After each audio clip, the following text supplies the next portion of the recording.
Hello बच्चों, स्वागत है आपका अपने स्टडी प्लेटफॉर्म अंशिका एकेडमी में। आई होप आप सभी लोग अच्छे होंगे, स्वस्थ होंगे और पढ़ाई में व्यस्त होंगे, पढ़ाई कर रहे होंगे।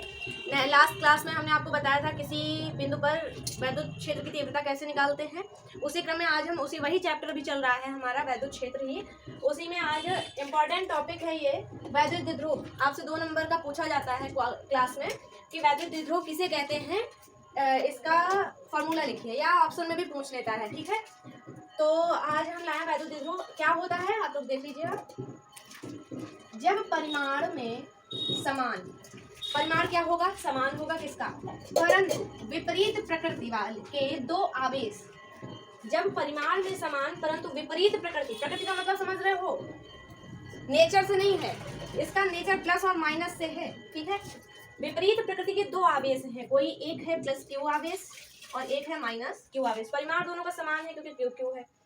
ये दो आवेश किसी अल्प दूरी, अल्पतम दूरी क्या है 2l, l plus l 2l ले लेंगे, पर स्थित तो वैद्युत द्विध्रुव की रचना करते हैं। ठीक है, क्या है फिर से सुनिएगा, वैद्युत द्विध्रुव किसे कहते हैं और वैद्युत द्विध्रुव आघूर्ण दो अलग अलग चीजें हैं। ठीक है, जब परिमाण में समान परंतु विपरीत प्रकृति के दो आवेश किसी एक अल्प दूरी से स्थित होते हैं और तो वो वैद्युत द्विध्रुव की रचना करते हैं, ये हमारा क्या कहलाएगा, वैद्युत द्विध्रुव निकाय कहलाएगा। अब वैद्युत द्विध्रुव आघूर्ण किसे कहते हैं, ये जो पी आपको दिख रहा होगा, ये क्या है हमारा वैद्युत द्विध्रुव आघूर्ण। वैद्युत द्विध्रुव आघूर्ण क्या होता है, किसी एक आवेश, कोई एक आवेश तथा दोनों आवेशों के बीच की दूरी।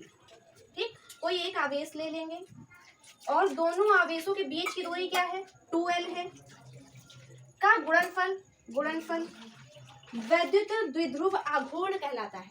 ठीक है, जिसको स्मॉल p से हम डिनोट करते हैं। ये आपका फॉर्मूला है। ठीक है, यहाँ पे आगे लिखना पड़ेगा, इसे किसे व्यक्त करते हैं, स्मॉल p से, वेक्टर p से।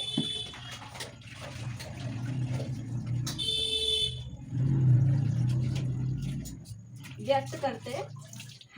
ठीक है, p है क्या, यह एक सदिश राशि, सदिश का मतलब समझते हो, 10th और 11th में आप लोगों ने पढ़ा होगा। यह एक सदिश राशि है। ठीक है, यह कैसी राशि है, सदिश राशि। सदिश का मतलब है, इसको जब हम इसको ज्ञात करने के लिए परिमाण और दिशा दोनों चीजों की आवश्यकता होती है। परिमाण और दिशा दोनों की आवश्यकता होती है। ठीक, तो लिखते हैं जिसकी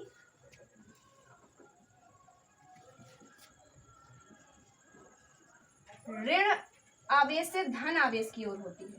ठीक है, जिसकी दिशा ऋण आवेश से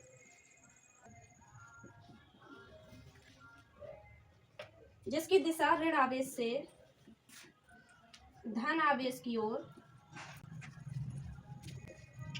होती है। ठीक है, ऋण आवेश से धन आवेश की ओर होती है। तो देखो यहाँ से 3 टाइप से क्वेश्चन पूछ सकता है।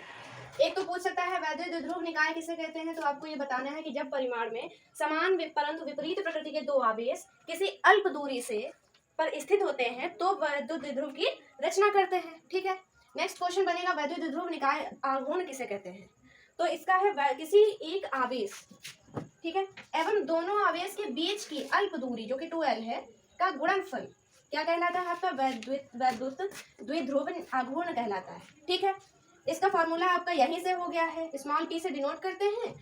एक आवेश q ले लिया, दोनों आवेशों के बीच की दूरी क्या है 2l है, 2l ले ली, ये आपका फॉर्मूला बन गया। इसे p से व्यक्त करते हैं, यह एक सदिश राशि है। ठीक, जिसकी दिशा ऋण आवेश से हमेशा धन आवेश की ओर होती है। ठीक है, एक चीज और, मात्रक क्या होता है इसका, तो देखो मात्रक आप लोग खुद से लिख सकते हैं। क्यू को किससे डिनोट करते हैं, आवेश है तो कूलाम से डिनोट करेंगे। ठीक है, मल्टीप्लाई है, इनटू लगा देंगे। देखो एल क्या है, लंबाई, दूरी है, दूरी को किस में मापते हैं, मीटर में मापते हैं, तो कूलाम इंटू मीटर इसका मात्रक हो जाएगा। इसको लिख सकते हैं सी इंटू एम। ठीक है, यहाँ ये आपका वैद्युत द्विध्रुव निकाय है। नेक्स्ट टॉपिक पर चलते हैं, जो कि है आपका किसी वैद्युत द्विध्रुव निकाय से ही अच्छी स्थिति में वैद्युत क्षेत्र की तीव्रता क्या होती है, उसका डेरिवेशन है, ड्राइव करके हम बताएंगे आपको। इसमें कहीं प्रॉब्लम हो तो आप लोग कमेंट करिए।